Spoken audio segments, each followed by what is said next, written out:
Everyone, and good morning. Going into the noon hour now, but I've been working on this for a little while now.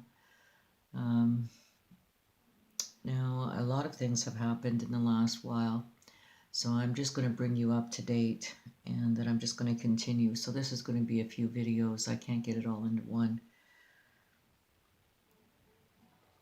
Now, again, about the health system, I am so disappointed, and it's truly changed.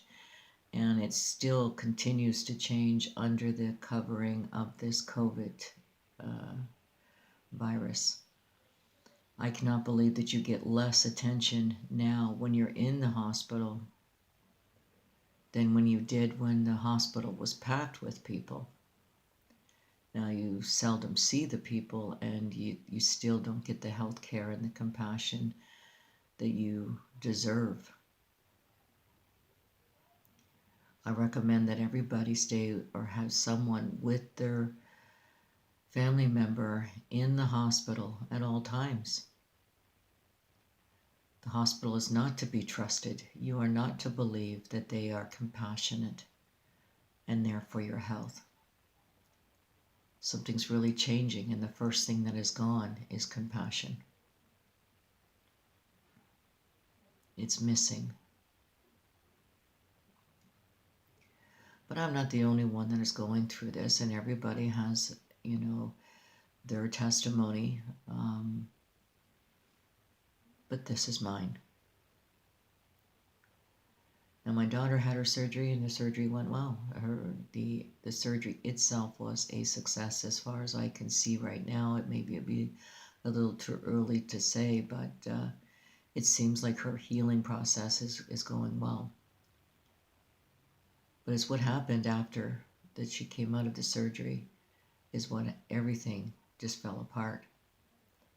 Now, at the beginning, I was not allowed in there, and I figured, well, this is not the first time I've heard or been stopped at the door because of this COVID thing.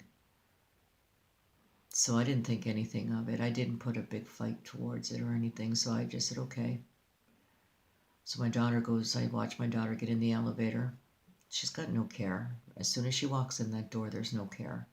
There's no wheelchair wheeling her up to the floor for the surgery that she has planned out for that day. She's walking with a boot, a cane. It's early in the morning. She's confused. Now they're telling her, go here, go there, by herself. Really? Nobody's in the hospital. What's wrong with having someone who has been already written down stating that they will be there for 6 o'clock for their surgery at 8, and there's nobody at the door with a wheelchair to wheel them up to the floor for the surgery? Go find it yourself.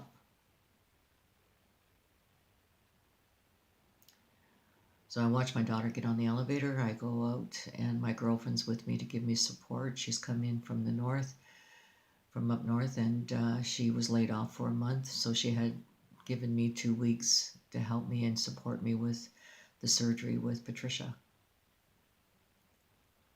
So I go to the car. I see Trish get on the elevator, and we're on our way to go get our first coffee of the day, which I only drink 2 coffees a day anyway, but even so.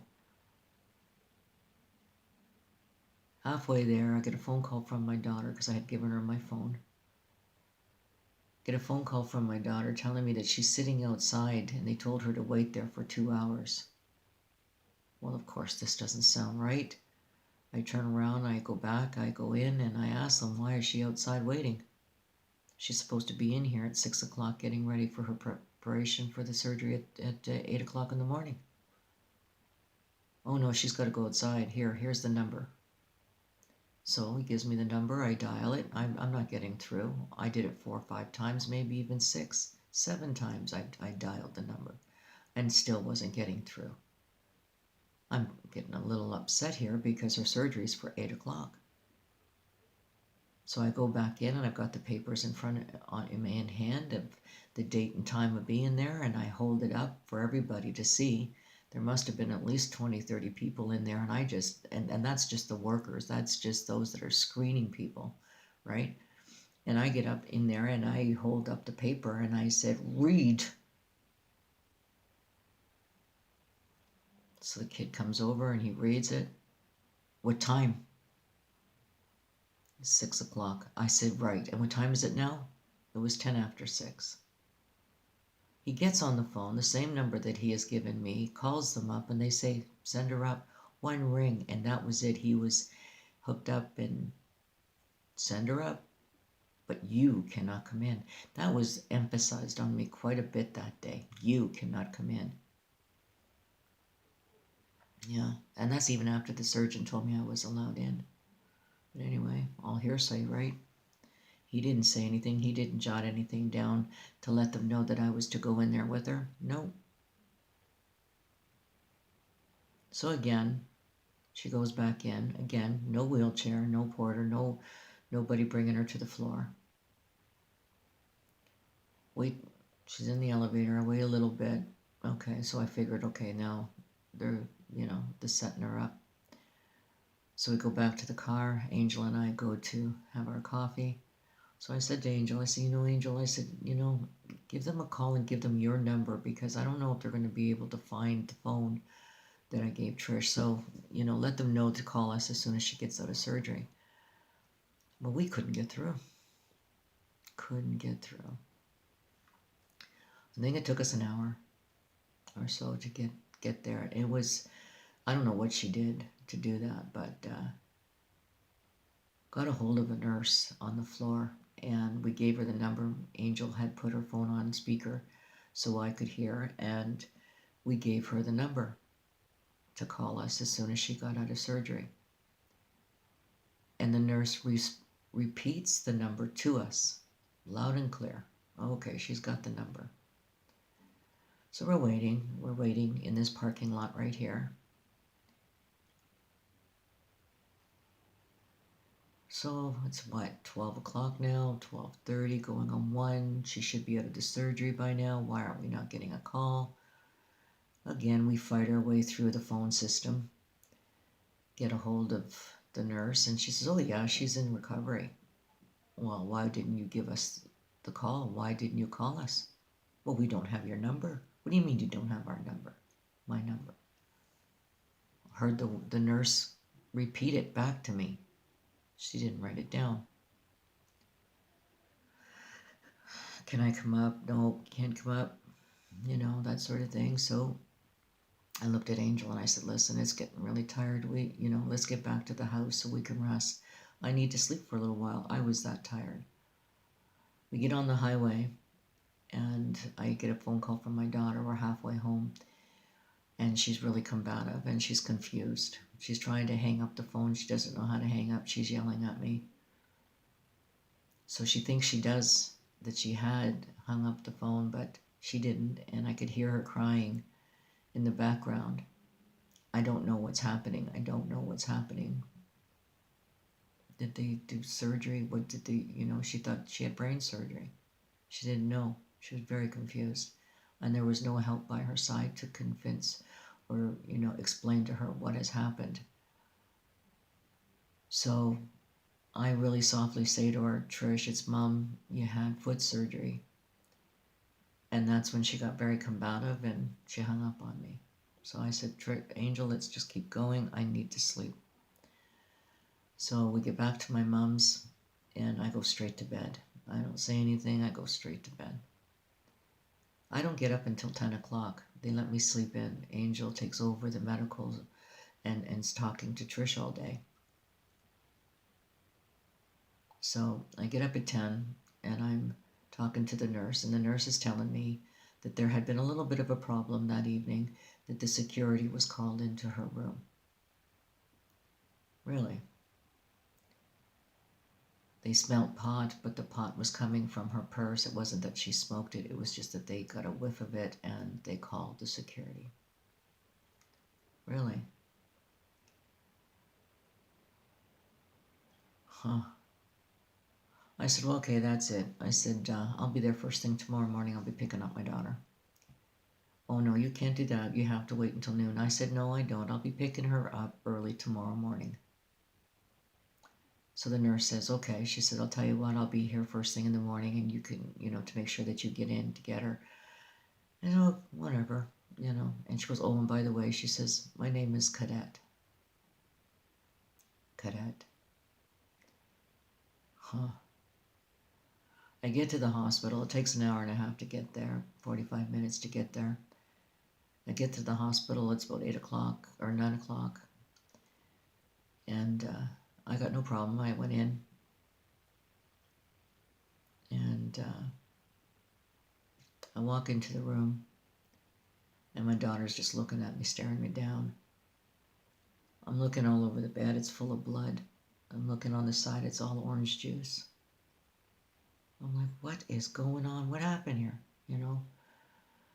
To find out that it was through her, in her recovery, that she stood up and she stepped on the foot that she had surgery on and drew blood. So they let her sleep in the bloody sheets overnight. Nice.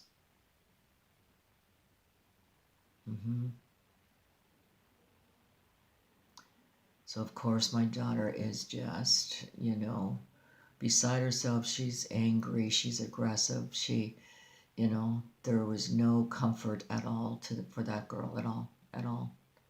She was combative with me from the beginning because I was not by her side.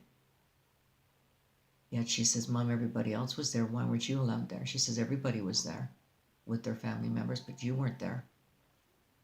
And I said, honey, they told me I couldn't come in.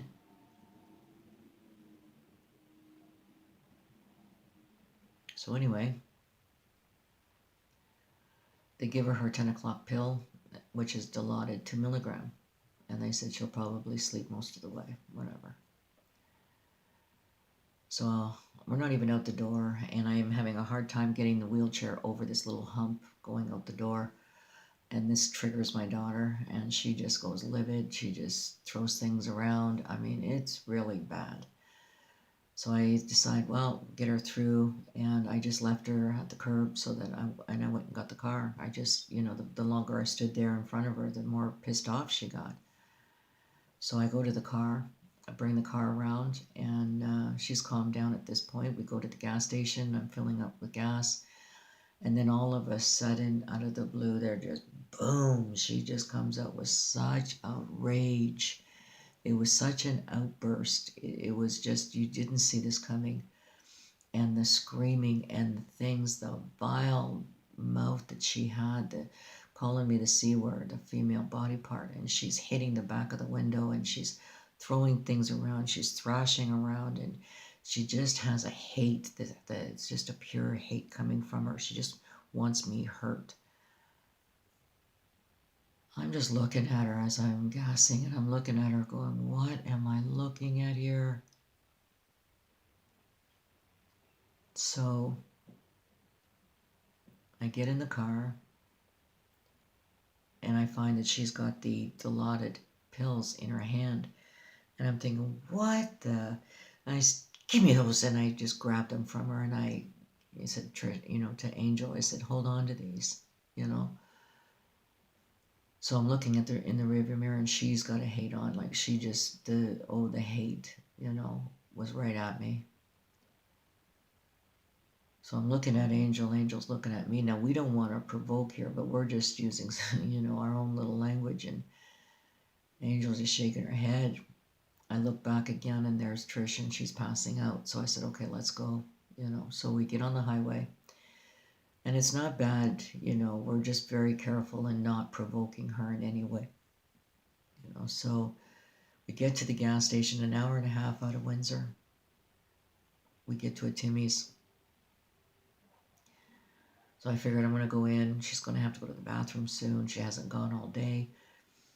And pick up something to eat and maybe another coffee. So I'm in there, and now before I go in, I'm asking, like, does anybody want anything? That sort of thing. And I'm not really getting a response from anybody because everybody's just in their own, state. And so I go in, and I'm watching Trish, and she's like gurgitating. She's getting sick, but, nothing's coming out or anything. It's just that she's, gurgitating. And this is the only time it happens. And I'm looking as though I'm looking at someone who is actually withdrawing from morphine of some drug. And I'm looking at her, and it's just, oh, it's terrible. And so that calmed down a little bit. I go in to get the Timmys, and sure enough, Angel comes in and she says, Kelly, she's gone really violent. She's standing outside the car. She's standing on her foot. The longer I stood there, the angrier she got. So I walked away, and she was calling attention to herself, and everybody was just kind of now stopping and listening to what was going on, and she was yelling at Angel for her pills. Well, when I come out, things seem to calm down. Trish is back in the car. Things are just seem to calm down, and I just, like I said to Angel in Tim Hortons, I said, I'm not calling an ambulance. This is how they gave her back to me. And we're only an hour and a half out, so we can do this, So we did. We got her home. We got her all set up. She ends up finding 2 patches that are on her, cigarette patches. So anyway, this could have caused her being sick. I don't know. So now twice she's sabotaging. She's really sabotaging her surgery here by stepping on her foot and causing it to bleed. We get her home. Everything's calm. Angel gets a phone call to go back to work the next day. So right away, she explains that she's not in town, that she needs a day to drive. So when Angel tells me this, I'm looking right at her, and I'm thinking, isn't this was all God's hand here, to have her here, to get us home. And then now Angel's going back because she couldn't afford to take a month off of work to begin with. There's so many things going on in her life. So everything just worked out that she was there for me. She was there to support me, help me through this. And then as soon as we're home and safe with her, boom, she gets a call to go back to work. So that morning I wasn't home. Angel came over and she dropped off a few things that I had asked her to hold on to. The gravel and the pills and stuff. And so she has a conversation with my husband, and she says, Kelly cannot be left alone with Trish. This is very serious, and Kelly's going to really need your help. Well, that's when my husband came out very demonic. It comes spitting right out. It was just one of those, bursts that come at her. And the words that he said to her were so harmful, so hurtful, that he wanted to maim her. And he went right for her heart. You see, because Angel, like I say, she was our babysitter. We've known her since she was 15 years old. She's grown up with us. So she was very close to the kids, to my kids. And the things that my husband said were so hurtful that if he had said that to her, say, last year or the year before, she would have fallen right to the ground and really would have had a hard time getting back up. Angel's a very emotional girl.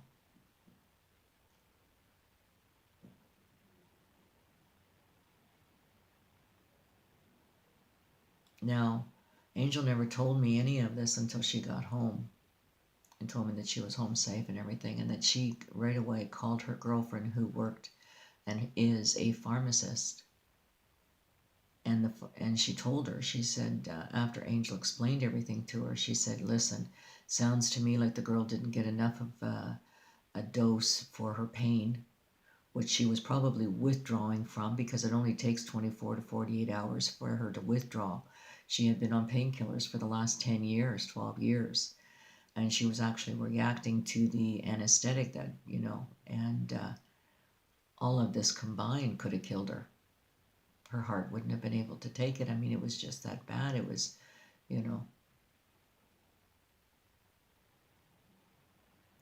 So we get her home. Angel tells me this.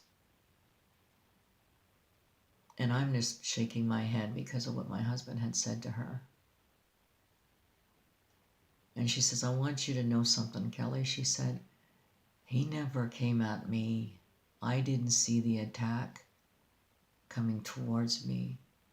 That attack, what he did was he wanted to get to you. That attack was on you. She says, as soon as I said, Kelly needs help, that's when the burst, he just come out with a burst and just started putting you down.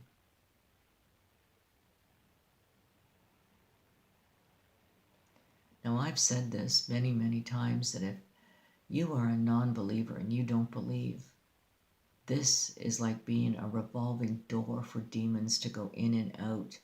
And the one that the host, the vessel, has no idea that this is going on.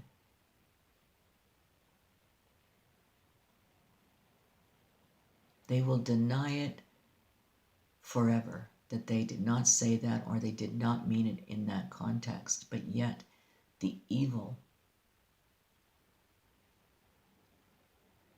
My daughters, my children, do not use the words that were the words that were coming from her mouth, and using the C word, a female body part coming towards me.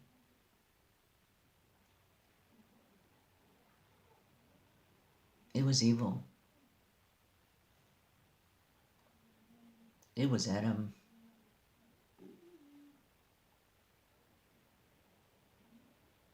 The health system has failed. I mean, it is not the same, and they're changing it.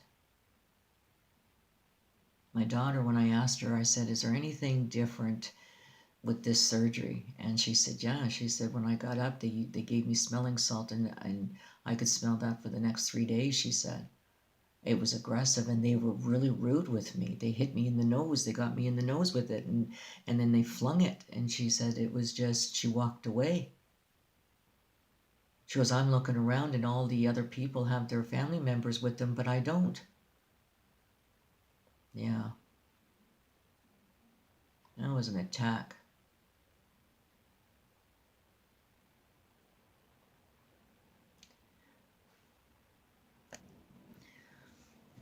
Okay, so now this here, oh boy. Okay, before I go any further, I just want to show you, this is the office that the surgeon works, this is where his office is at. Okay, and you can go through all the symbols there. You can see it as plain as day. It's all there. Okay.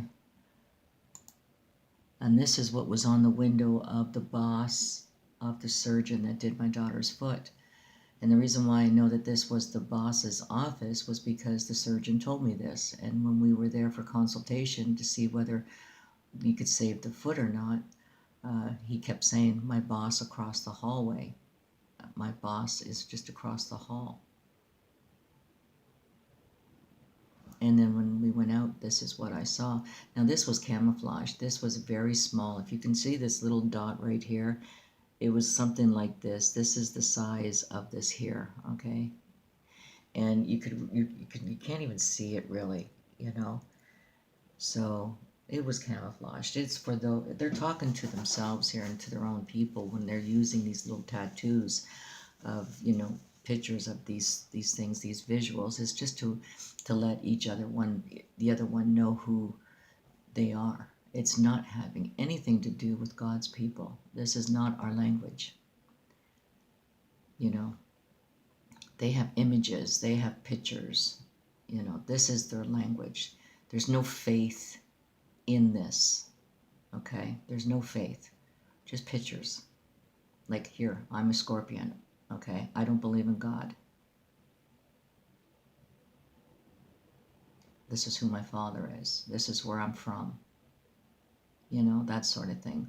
There's no faith. Scorpion to me is no different than anybody that I met as I was, you know, in my walk and growing up. And I would step outside, and at the age of 7, I was called a slut. I mean, what is that? That's a person with a black heart, is it not? I don't need to call that person a Scorpion. That person just is an evil person. It's have an evil spirit, whatever. But whatever it was in that person, to provoke that person to say that to me, a complete stranger with no remorse and with comfort, that was an evil heart. It's the same. The scorpion is the same.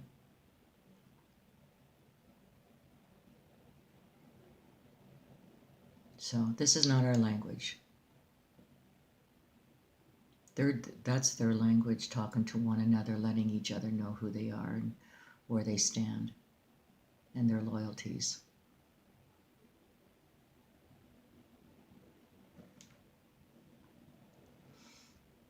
And the non-believers are nothing but revolving doors, allowing an evil spirit to go in and out and invade them and consume them.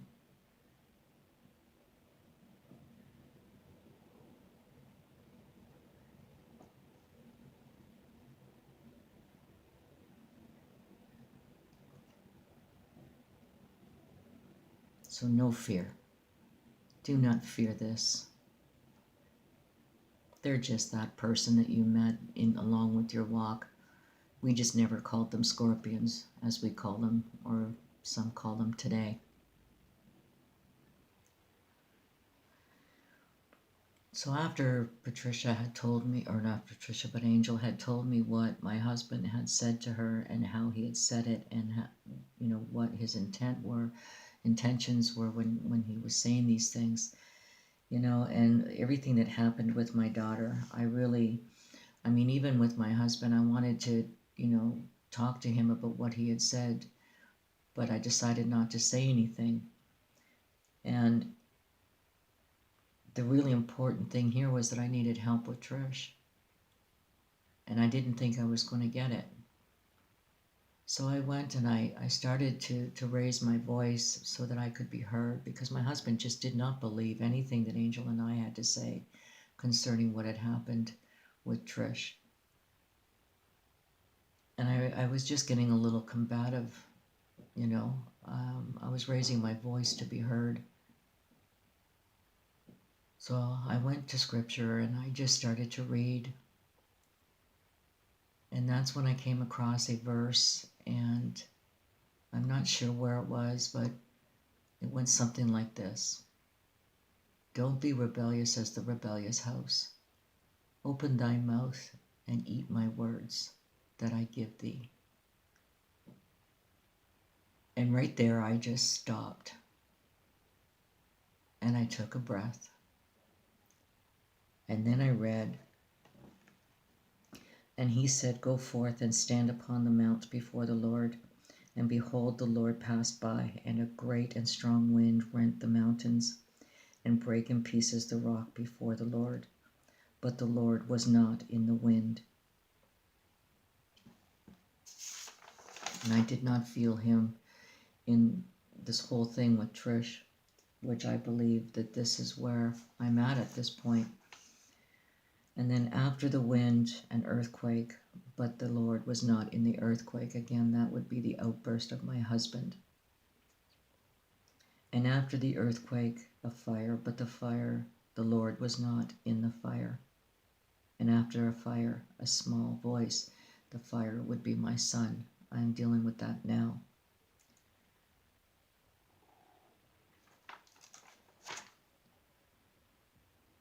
So I looked up rent, and it meant split or burst by violence, torn, a breach made by force.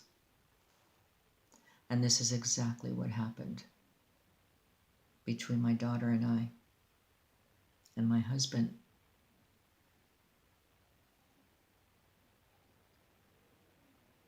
And it was my sister Angel that took the hits.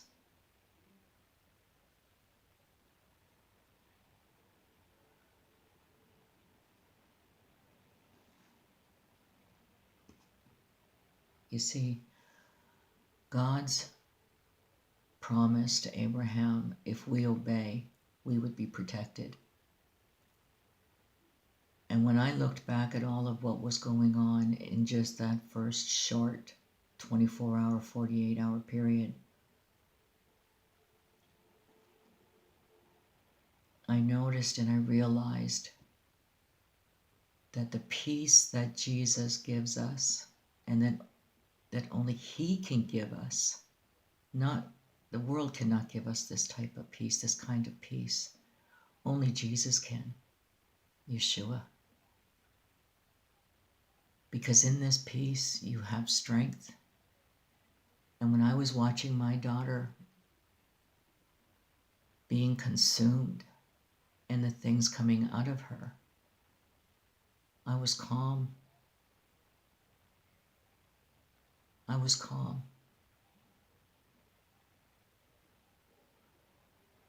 I was in my peace. The night that I was saved, the fight and the battle that I was in could not be seen by hands. You couldn't see or hear the battle. If you had walked into the room, you would have thought I was sleeping.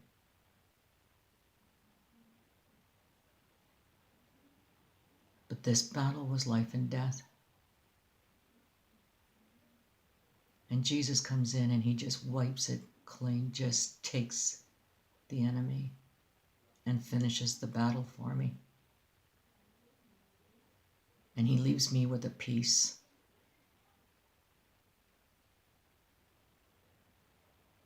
There is no fear of the enemy here with me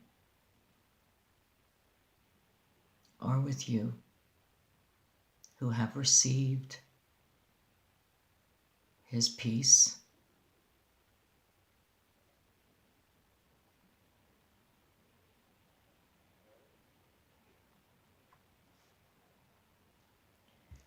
Incline your ears and come unto me. Hear, and your soul shall live, and I will make an everlasting covenant with you, even the sure mercies of David.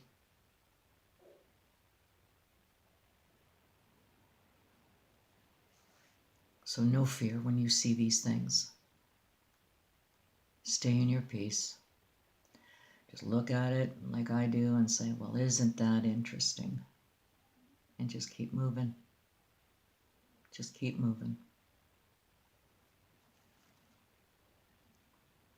It's a picture. It's all it is. It's a picture. It's art.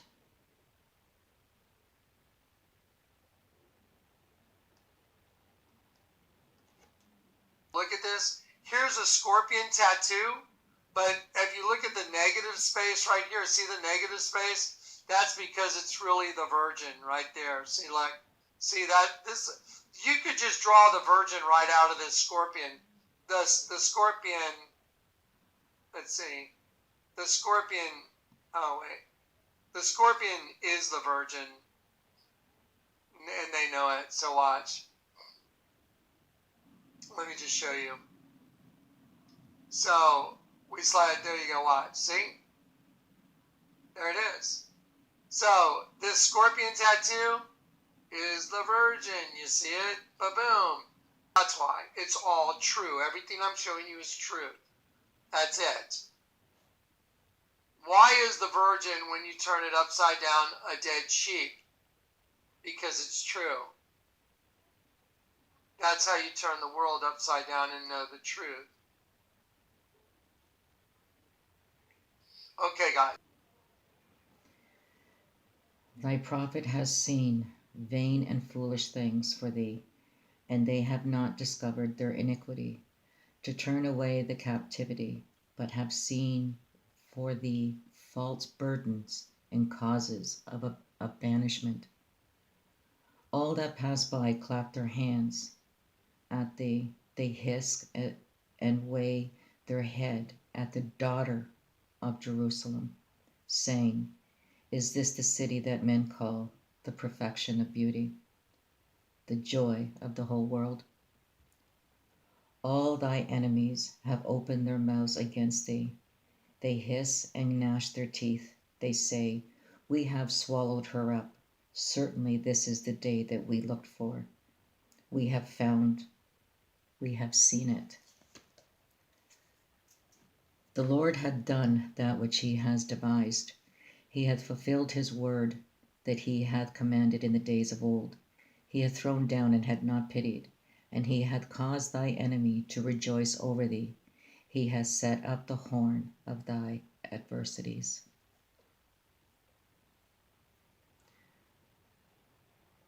Sorry, adversaries. Sorry about that. All right. Know fear, be love, and give hope. And I'll talk to you real soon. Part 2 is coming up. All right. This will be part 1. Much love. God bless.